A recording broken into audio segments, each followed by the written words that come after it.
Hey everyone, welcome to our latest video. So excited for this one. These are my absolute favourite hot cross buns. Who doesn't love a hot cross bun? Absolutely fantastic, especially around Easter time. And you can scale up with this recipe and make lots of buns, but I'm going to show you how to make 12 really fluffy, old school light hot cross buns today. Great with butter, perfect for your Easter display. These really are fantastic, but they're also easy to make. Don't forget, the recipe is on studiokitchen.com.au. But for now, we're going to delve into these buns. Let's get cracking.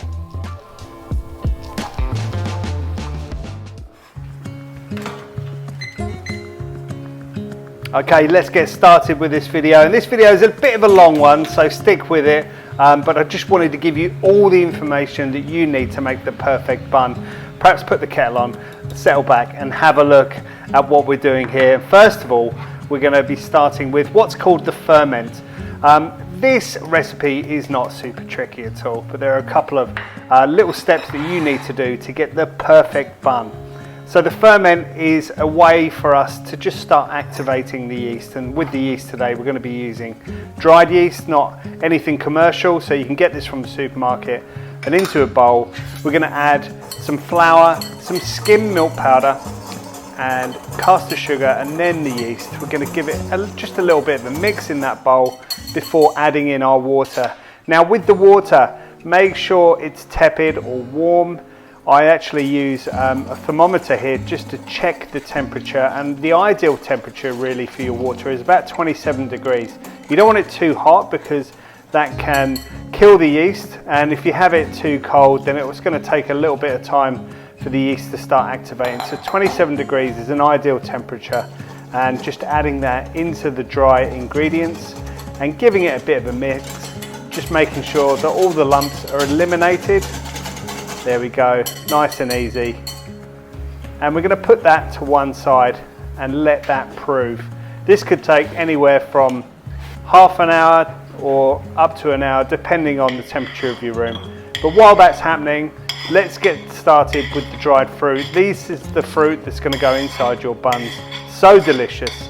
You can make your own candied fruit. We've got a recipe on Studio Kitchen, or you can get it from the store. We've got raisins, sultanas, currants, and I love mixed peel. And all into a bowl, give it a bit of a mix before adding some boiling water. So just put the kettle on, I might have a cup of tea at the same time, and giving it a bit of a stir. And all we're going to do is just let that sit for about 10 minutes, just to plump up the fruit and make sure that fruit is nice and moist. And when you bite into those buns, you get all those pockets of flavour. It's going to be amazing. So soaked for 10 minutes, and then we're just going to drain off the excess liquid. We're going to discard that, and we're going to keep the fruit. That's going to go into our bun dough a little bit later on, so we'll just pop it to one side.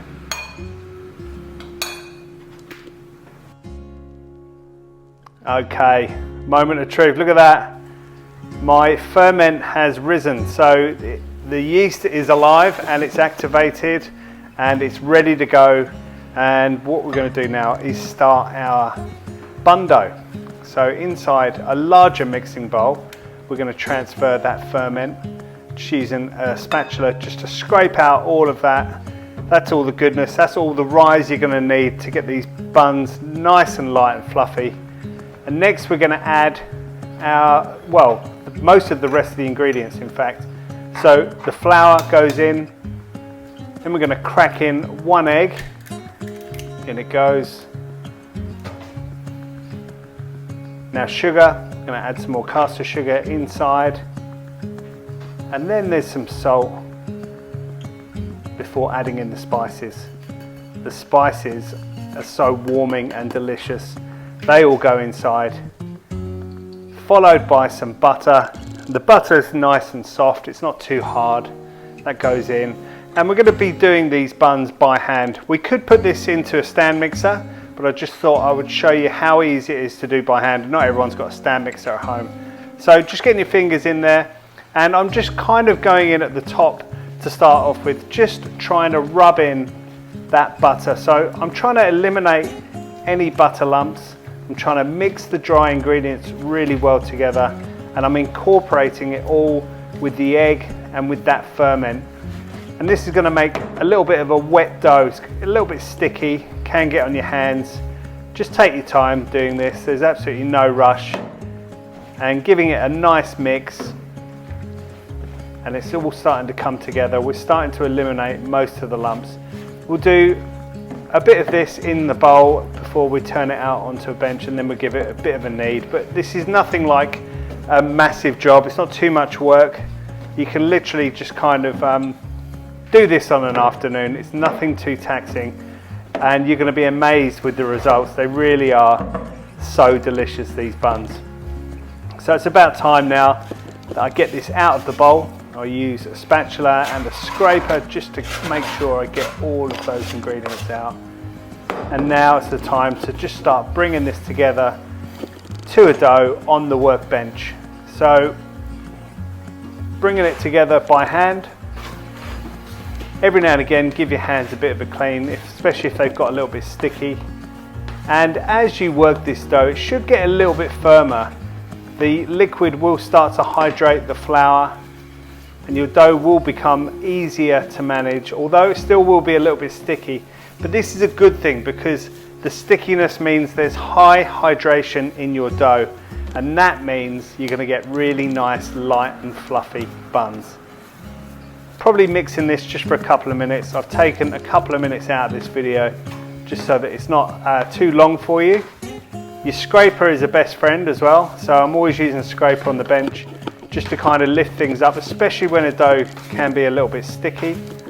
And you could use a little bit of extra flour at the moment, although I'm trying not to, because when we add the fruit later it will get wet again, and I want to add a little bit more flour just to facilitate the kneading.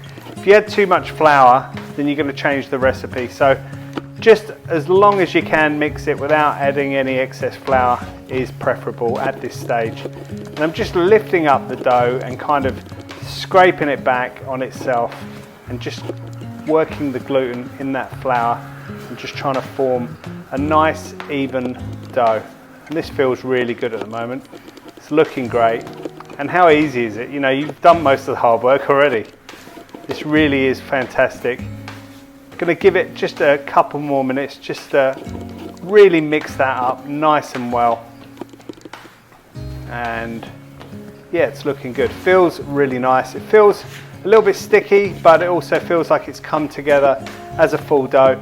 I'm always trying to use the scraper just to scrape in all of the other ingredients that are on the bench and just mixing everything together using light hands and just working that dough to work the gluten, just get it activated a little bit.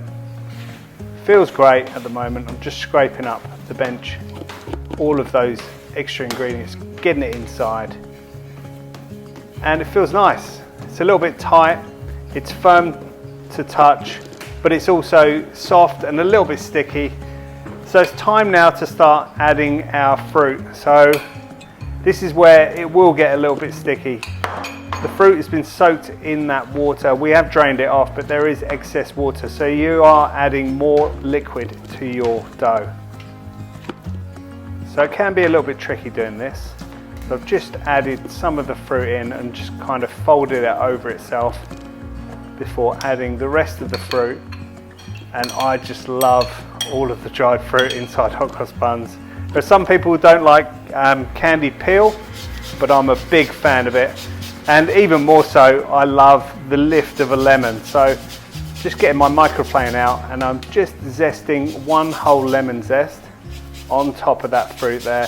And all of those essential oils are going to go inside that dough, make it absolutely delicious. Just grating off all that I can, give it a bit of a tap.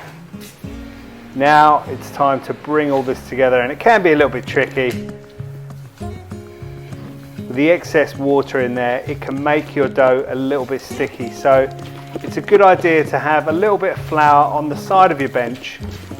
And as we try and knead this and try and work all that fruit into the dough, you can add a little bit of flour just to facilitate mixing it up, because it can get a little bit tricky. But this is coming together really nicely. This really is a joy to make. I absolutely love hot cross buns. I cannot tell you.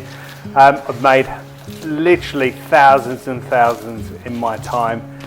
When we had the shop on Chapel Street, these flew out the door. We made them fresh every day for our customers. But we're making a slightly smaller batch here. And I do love these old school style hot cross buns. They're really light and fluffy. They're great straight out of the oven, also great toasted, but you can also whack one in the microwave for 10 seconds as well, just give it a warm up before putting loads of butter on. I prefer these to sourdough hot cross buns that you can find around. Some of them are a little bit tough, but these really are not only super easy to make, but they're really light. That's come together fantastically, and I'm just going to add a little bit of flour because it is getting a bit sticky with all of that fruit. And just the flour is going to help me just mix this up a little bit further and also stop it from sticking to the bench. I don't want to add too much because I don't want to change the recipe, but it is acceptable to add a little bit of flour if it is becoming a bit hard for you to manage on the bench. This comes together so well. It feels really nice. It feels like there's lots of fruit in there. I do love a bun that's got lots of inclusions inside. And I'm really happy with this dough. It feels great. I'm going to give my hands a little bit of a wash. I've got a little bit more flour now. And just using that scraper all the time really is your best friend in the kitchen. And just mixing it up a little bit further. I haven't cut anything out of this sort of stage. I just wanted to show you exactly how I make them at home, so that you can do the same thing. And if you head to studiokitchen.com.au and look up hot cross buns, you'll not only find the recipe, you'll find a really detailed step-by-step photographic journal of how to make these buns as well to accompany this video. So you really are armed with the best chance of having successful buns. That dough's done now. It's come together really well. So I've just got myself another bowl and I've just put it inside that bowl there. And we're now on to our first prove. Well, technically the second. We kind of proved it with the ferment at the start, but this is the first main prove of the dough. So we're going to move it to the side, the kitchen, a warm spot, and look at that. This was about 45 minutes later and my room wasn't particularly hot. And it's come up nicely. Now to knock it back, that's the real fun part. Look at that. So good. We're going to knock back that dough. Using my scraper, we're going to get this onto the bench. This is going to be easier now for you to handle because the flour will have fully hydrated with the liquid. So it won't be as sticky as it was earlier. And we're just going to move that onto a clean bench. Make sure you scrape all of that out. And it's time now to give this a portion. So we need to get this large dough into 12 buns basically. So I've got my scales out and we're gonna use a knife just to cut portions of this dough. And I do love a big bun, so we're gonna cut these between about sort of 90 grams to 100 grams. And get them, weigh each one just to make sure they're all the same size. So the important thing is all of them are the same size, because when you put them on the tray, put them into the oven, obviously smaller ones will cook quicker than larger ones. You want all of these to cook exactly the same time. So just scaling these off, make sure they're all identical. We're going to get 12 buns out of this, and if you do have any dough left at the end after scaling off your buns, you can then divide that leftover dough by 12 and just kind of put a little bit of dough on top of each bun just to make it up. This is fantastic. I can almost taste these buns. We're not long now. We've got 9 buns. I've just cut off the 10th and then the 11th. And here we go with the final bun. And as you can see, I've got a bit of dough left over there, so I'm just gonna use my knife just to cut it into little bits and just make up the other buns with a little bit of this dough, just to use it all up. Fantastic. And after this stage, we need to roll these buns into nice tight shapes to give it that traditional look, that bun look. So they're all scaled off now. What I'm going to do is just give my hands a wash, get myself a tray, and I've just sprayed the tray with a little bit of canola oil, and I've lined it with some grease-proof baking paper, a little bit more flour onto the bench, and I'm just using the palm of my hand and my thumb just to bring it together into a ball. This will take a little bit of practice, but once you've done a few, you'll have no troubles at all. You want to try and get a nice tight ball or a tight bun, and if there is a kind of join or a seal, it will be underneath your bun.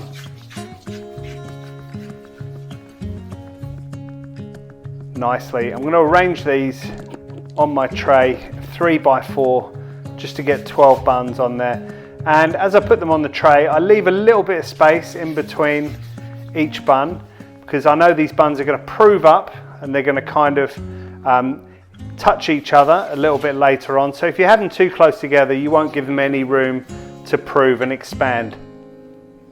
I've got 6 done now, always using a little bit of flour on the bench just to make sure it doesn't stick to the bench, and trying to roll them as quickly as you can in terms of not spending too much time on each bun, because then you will make them soft and they will start to go sticky and then misshapen, and we want that nice uniform look.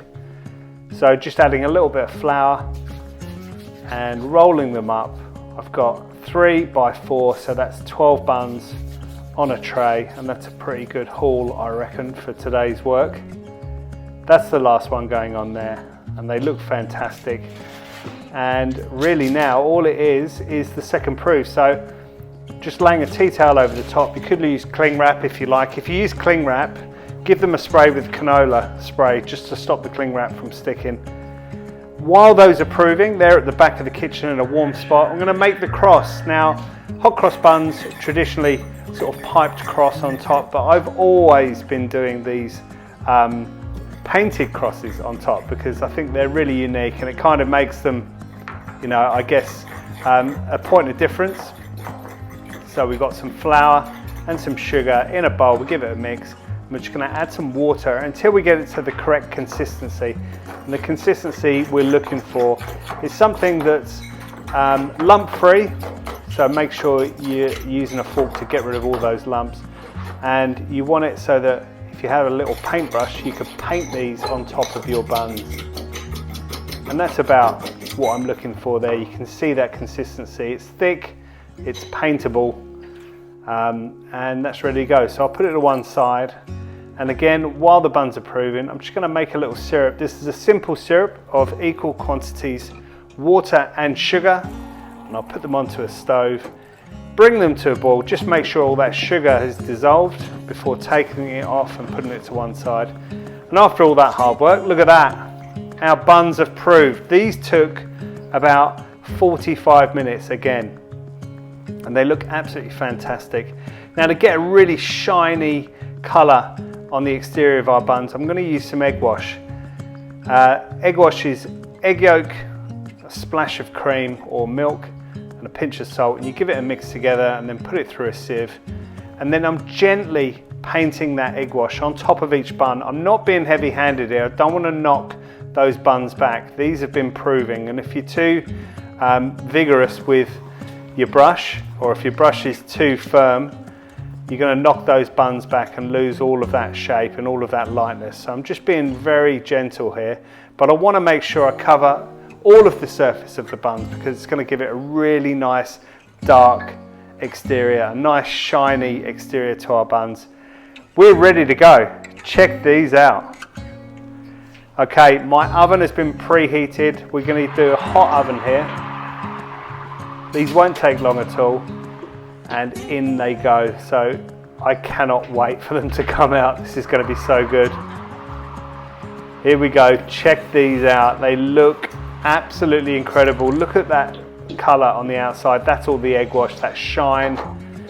Now I'm going to paint on my cross. So using that cross mixture we've just made and a small little paintbrush or pastry brush, you're just going to brush across on top super rustic. This is kind of like your signature on these buns. So everyone will know you've made these. And it just paints on really well. I didn't want to paint these on beforehand because it would go a little bit too dark, and also I might knock back my dough.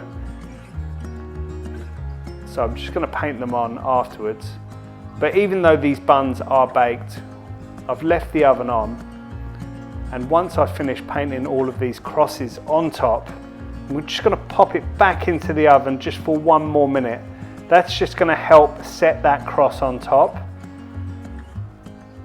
but it won't discolour it because it's only been in for a minute.